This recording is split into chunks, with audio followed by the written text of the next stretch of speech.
The theory clearly works. You don't get to negotiate with Newtonian gravity.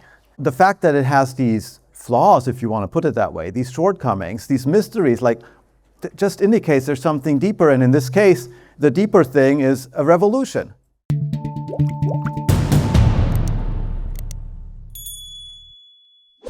Does the invention of dark energy and the incorrect vacuum energy prediction indicate something is fundamentally wrong with our scientific theories? And again, our panelists each have 3 minutes. I'll begin with Claudia de Rham.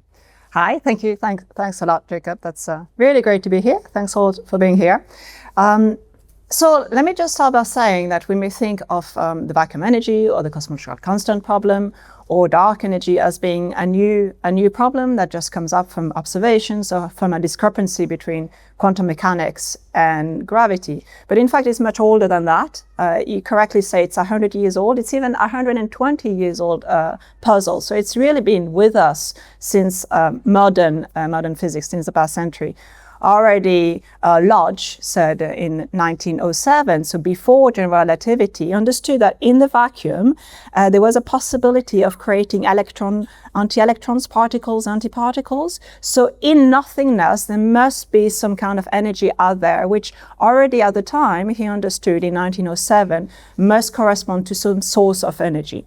Now, at the time, before general relativity, that energy was thought to be nothingness and had no relevance to reality. But since the inspection of general relativity in 1915 by Einstein, it's understood that even nothingness, even something which may be seen as just a zero level of energy, does have an effect on gravity, does have an effect on our geometry, and therefore has some element of reality. And so this is really where the puzzle started coming in, and understanding whether this vacuumness, this energy which is present everywhere in this room, but also in the middle of nowhere in the universe, may have an effect on the evolution of the universe.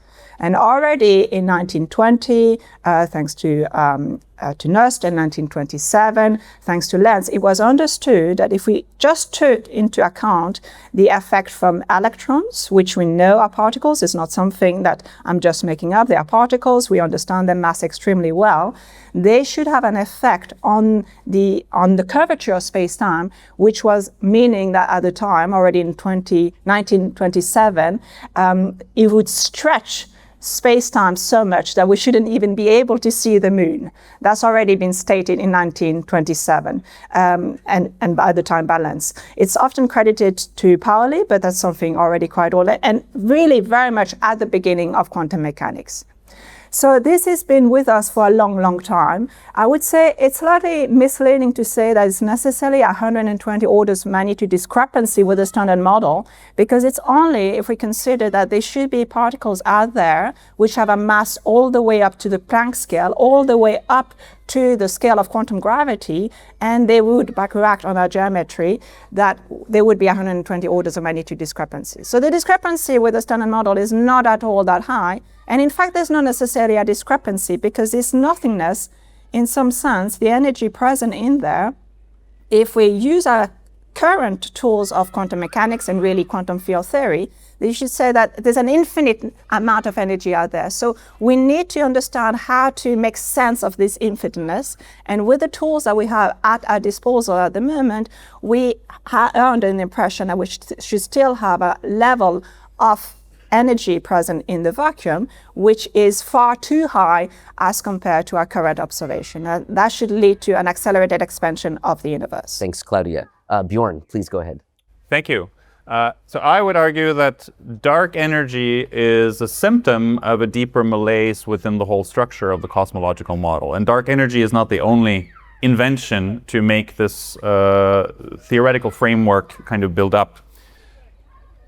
Cosmology is unlike many other sciences. It really operates at the limit of knowledge. And as your introduction made clear, we're talking about orders of magnitude that are so vast that it really boggles the mind to think about how the scales of it all. Now, to put this just in context, the Einsteinian general relativity model we have for the universe is if we look at the empirical evidence we have and the confidence we have of how far it reaches beyond our own solar system and into our galaxy, it's been estimated that that would account for about 0.1% of the total of the universe, in which we're reasonably confident that the Einsteinian model actually holds. I mentioned this at the outset because it's important to understand the scales and the intrepid endeavor of these very esteemed physicists on the site here, anyone working on cosmology, are up against a giant mystery. And just the very idea that we are able to know it all fully and have a universal mathematical model that will map it all out is a core belief in the history of science and a core belief in cosmology itself that runs the discipline. However, when you come up against discrepancies like these ones that are debatable, but inventions like dark energy, it becomes clear that this theoretical framework of cosmology is really built up on multiple theories. It's not just one theory. I've previously, I tend to refer to it as a kind of a Jenga tower. It's like a wobbly tower of multiple building blocks on top of each other. Dark energy is one of the more recent ones to account for like this fundamental observation and the discrepancy with the existing theoretical model. So all of these endeavors and these inventions, they are really there to make the model work because they save the overall theoretical framework. There's a deep reluctance within cosmology and almost an impossibility to actually rethink the model from the core because cosmology has become kind of dependent on some of the core assumptions.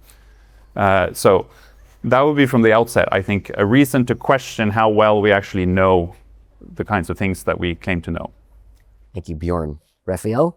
Thank you so much. It's a pleasure to be here. I would perhaps say that I would hope that there is something fundamentally wrong with physics. We should be so lucky. That's how physics makes progress.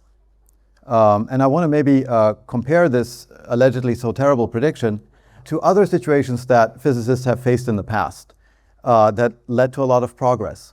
Right? So for example, when Newton invented the gravitational force as a way of unifying the heavens and the earth and explaining why the apple falls and how the planets move, I mean, that was a great breakthrough. But you could legitimately complain that he just made something up, this force. What is this thing supposed to be? What is it really, right? It's a mathematical construct. It's a formula you use to calculate stuff, but it gets us to the moon. And we still use it for almost all situations in which we want to know what gravity will do. Worse than that, he had to infinitely fine-tune his theory. He had to say that the thing that gravitates and the thing that resists pushing, the inertial mass and the gravitational mass, are exactly the same thing. They're proportional to one another. We don't see that in other theories. The electrical charge is not the same thing as the inertial mass, and that's why some people feel electricity, some particles feel electricity and some don't. And so we could have had all these complaints that the theory is rotten to the core. We just usually don't frame it that way. We frame it as an opportunity to think about what might come next. The theory clearly works. You don't get to negotiate with Newtonian gravity.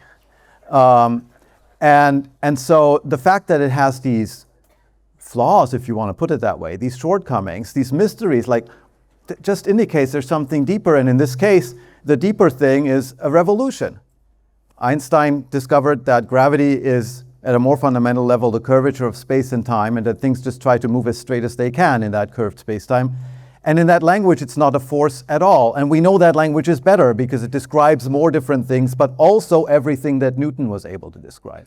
But in that we see that the language that we use, even in our most successful theories, is always temporary. And the shortcomings of a strong theory that makes lots of predictions are an opportunity. Another example was at the end of the 19th century, people had this wonderful theory called thermodynamics, and it explained the steam engine and a lot of other things, and it was clearly extremely successful. But again, it had a fatal flaw. It predicted that this table should radiate an infinite amount of energy. It's about the same level. I mean, so this is why this is maybe not the worst prediction in the history of science that we're talking about today.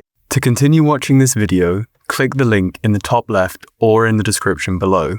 With a free trial, you can enjoy the full talk and thousands more. Thank you for being part of the conversation.